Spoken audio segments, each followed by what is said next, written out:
כשראיתי שאתה כותב שאני הקלטתי, אמרתי, ואני משתמשת בשירותים של המשטרה, איזה שטויות אלה. אם הייתי משתמשת, היה לי התפרצה לא מזמן, לא לאחד אמרתי, זה לא פעם ראשונה שזה היית מעורבת בחקירה כזאת, זה מה שכתבתי, לא כתבתי שאת משתמשת. לא, במשטרה זה פעם ראשונה שמדברים. ואני לא הייתי מעורבת, זה היה מקום.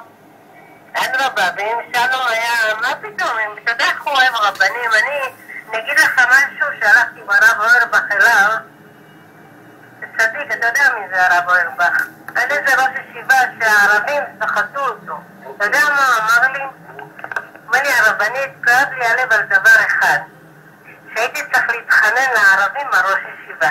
תראה איזה יראת שמיים יש לאיש הזה. אתה מבין?